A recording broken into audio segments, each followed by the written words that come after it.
Hello there everyone, Ryan here yet again to bring you yet another TF2 commentary. And this one is meant to be the closing chapter, the final word on what I have to say about aim.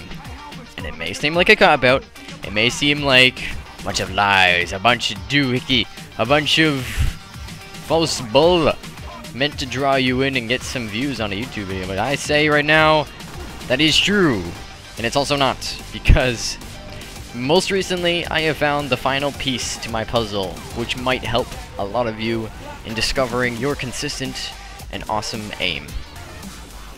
So, let's get started on what we're doing here. You've got 4 different types of aim, the way I see it. And the most commonly used by a lot of average and lower-end players is the follow aim, where you follow the target with your crosshair and shoot when you feel like you're following them good enough. And this one is good for occasions. I mean, you can use it for Heavy's minigun, you can use it for anything that shoots a steady stream, like Pyro's flamethrower and Heavy's minigun. But in other cases, you're going to need your leading to come into effect, especially for projectile weapons. As you can see, I do it here. I'm shooting where I think they're going to be, instead of where they actually are at the moment. And that's prediction aiming. And then you got twitch aiming. Like, these aren't really defined in any book. These are as how I define them, so you might have your own definitions for them. But all in all, in the same thing, you know what I'm talking about. So, prediction aim is twitch aiming is basically you just quickly twitch to their spot on the screen. You let your brain's instincts take over. And for the most part, it's not very consistent, and it relies on your hyperbrain activity at the moment and how situationally aware you are. But when you do get it right, some amazing things can happen. It requires you to train your muscle memory up by doing the same things over and over to get those air shot feelings all drilled into my brain. I spent quite a few hours on good old TR Walkway doing those air shots trainings. Now, the 4th type of aiming is what I like to call the let it go aim. It's when you place your crosshair in a place they're going to be going, and then you let them walk into your crosshair, and you shoot the second they pass by it.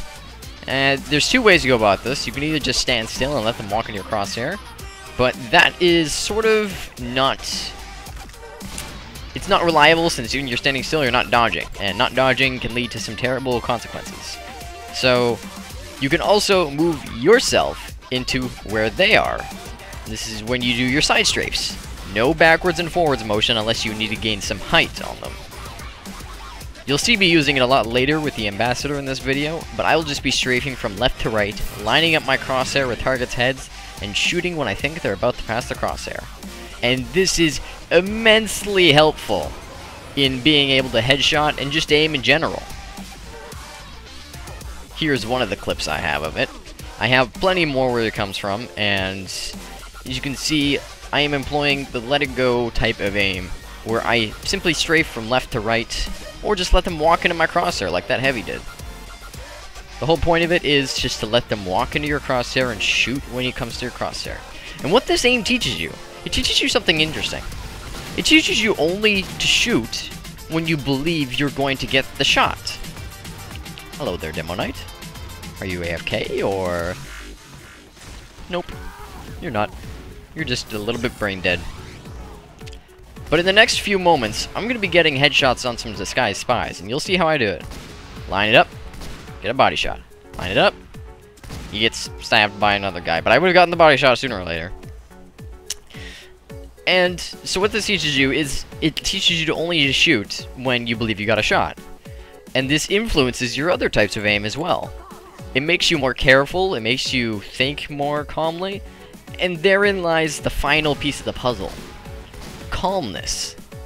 Having hyperactivity with calmness is something that can be feared. Something to be feared. Something that should be feared. Someone who is hyperactively calm is 2 very exact opposite things that should not be going together.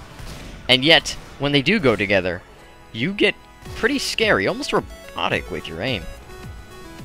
That's because You're in a state of absolute calm with this much energy behind your brain activity. You're able to think calmly about your actions, about your aim, and you're able to work at full capacity of prediction. And as you can see, that has pretty scary results. If I don't land a headshot, I'm sure as hell gonna land quite a few body shots. Did not see that sentry there, but my calm thinking allowed me to react quickly to it, and quickly come up with a plan to dispatch of it very quickly. Quick. It's all about the quickness. The quicker you do things, the less time people have to react.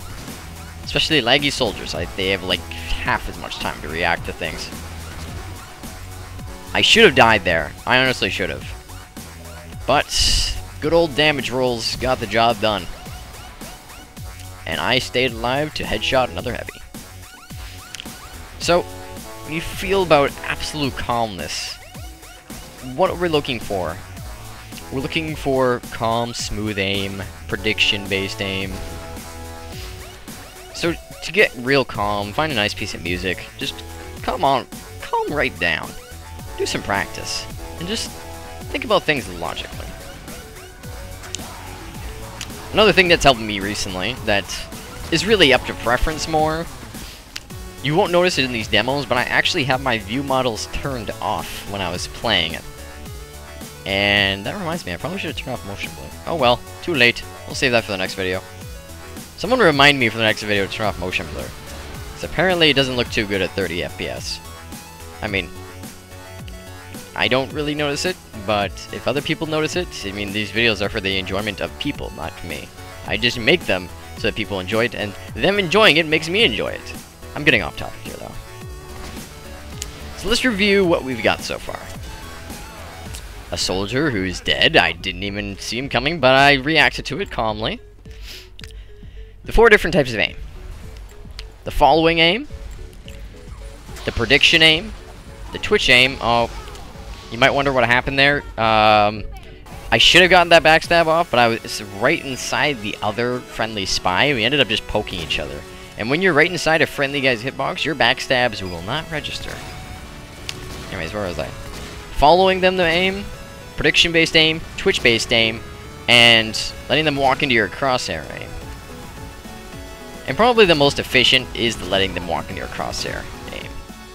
I sometimes use the following them aim with sniper rifle.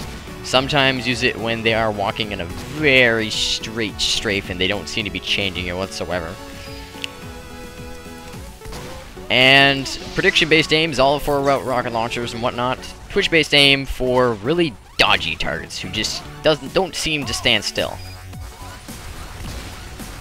Combine all these aims into one smooth, seamless experience, and your aim becomes consistently good. And sometimes it's just so good that you surprise yourself, honestly. You just smile to yourself and think, how did that happen? Like that pyro, I didn't know I was going to get that headshot on him. I just went for it and it happened. I did, however, plan out the next few little bits. Letting him walk into my crosshair while I strafed him into the crosshair and shooting when he could pass it. And honestly, I don't know how that soldier did not notice me. I could have gotten the backstab on him, but with my view models turned off, I cannot see when my dead ringer is brought up. I cannot see when my knife is brought up. Although I don't really need to see if my knife is brought up or not. I can tell if I'm able to get a backstab or not. But having the view models turned off allows me to focus more on the matter at hand than the models whipping around in my face showing their fancy reloading animations. So you can try turning view models off, see if it works for you. Doesn't work for everyone. Some people just like their view models too much and are too comfortable with them. Especially when they need to know they have the dead ringer up. I more or less just feel it out. Whenever I need to have my dead ringer brought up, I take a good look at my health bar. And I right click, and if my health bar stops going down so quickly and I see the cloak bar on the left, on the right side going down, I go, yep, I have dead ringed. I have successfully deployed my dead ringer, and I should be finding a safe place to decloak and get back to business.